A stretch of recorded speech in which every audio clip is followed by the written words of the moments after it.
Back about 13 years ago or so, 10 years ago, I was driving in the car with the top down, and I was listening to the radio, and this guy here, Slim Shady, yes, this son of a gun, was on the radio. He was rapping, he sounded great. It's rapping and singing and dancing and frolicking about in the muddy playgrounds of the Southfields of Southfield, Michigan. Exactly. And I called the radio station and I said, yo, who is this kid rapping? Because he sucks. And I'd love to take this guy on because I think I can make him a decent rapper if I write his lyrics for him. Can I have that? Right? Isn't that how that went? Wait, you have to understand how he rapped. He rapped. He rapped like this. We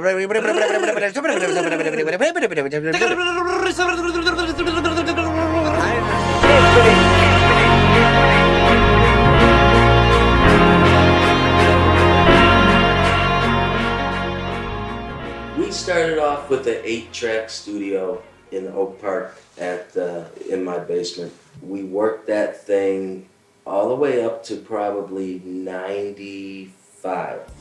We wanted a 24-track studio. You know, that was the next step. We found a building on 8 Mile Road. 8 Mile, of course, everybody knows, is that borderline street. We were always doing urban stuff, so it just seemed right to be over there.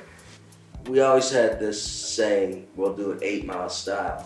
We had no money at the time, so we would use old microphone and put it in a garbage can, and anything it took, old strings out of tune. We called that 8 Mile style. My brother was the individual that first recognized the talent of Marshall. Heard him on the open mic night. Every Friday, Lisa would let us come down there. We actually hooked it up to a guy named DJ Dick, who let us. We was known as Basement. I don't know. Dick told Lisa about us or whatever, and she said let him come down and let him rap. And one night, I guess Marky was coming home in his car and heard us on the air and called up there. We was on the air while he was making the call. He was like, "Who is that?"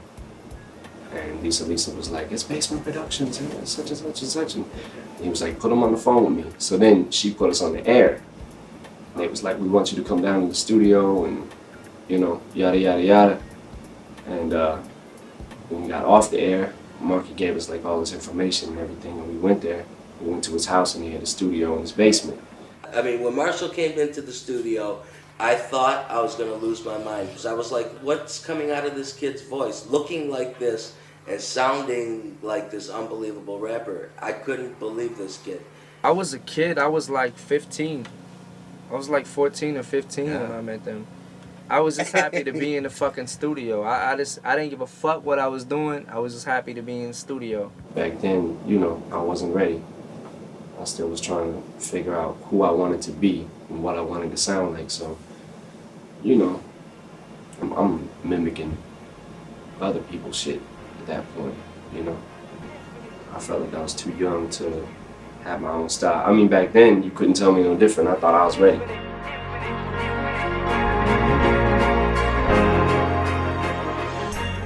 The Infinite record, I think I was about 20 and had started going up to a lot of open mic spots. And one was called the Hip Hop Shop, you know, like the most infamous open mic spot there was, especially at that time in Detroit. And started going to them open mic spots and just making a name for myself and just going up in there and just fucking ripping it and being the only white kid in there. Like, you know, that was the talk, was, you know, right, the white boy, this and this, and it got back to him. And I actually, around that time that I was going to them open mic spots, went to their studio to record, paid with my own money to record and put out my own cassette. It was a cassette single. It was called Backstabber, and the flip side was Bitophobia. Right. And I recorded it in there, and they had heard me rap and heard me do the songs, and this producer I was working with back at the time, Mannix, had made the beats. and they heard it and they liked it.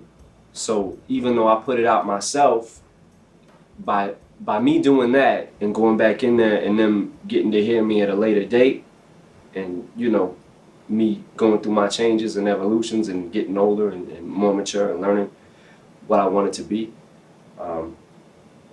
they were interested again. You know, it was the momentum of that. I think they figured if we press up another cassette and some LPs, some vinyl, and let the DJs play them in the clubs and shit at the same time, shop it, then we could get something. But nothing cracked again, and the album kind of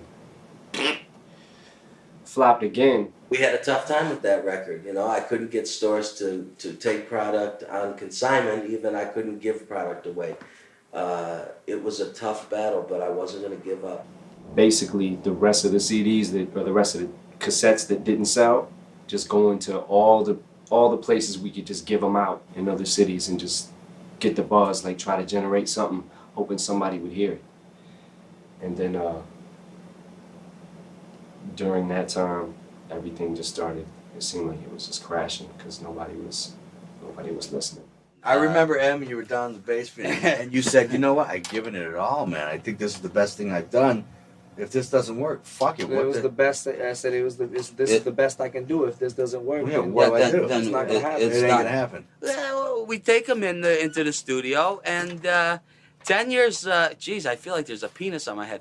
10 years later, we work and we're working and we're working. We're trying to beat the odds here because we've got a couple things going against us. Number one, I have this, and number two, if you can all tell. Well, the first thing is that you're talking about two Jewish producers in hip hop, which that's really unheard of. But the truth of the matter is, at the beginning of this whole thing, it was not sure that we could pull off a hip hop album. I went through a series of events, style changes, shit happening in my life, just drastic, just different shit, and the way I was rapping began to get more hostile and more, like fuck the world type shit. So I started coming in with songs like it was talking about overdosing on drugs and fuck life and this and that, and it caught their ear in a whole different way, just like it started catching everyone else's ear, like wherever I was going, rapping about it. And I don't know, it seemed like as soon as I stopped giving a fuck about what I was saying, people started giving a fuck. It was like a reverse effect. Like, fuck you, I don't care if you like me or not. Oh, well, we like you now.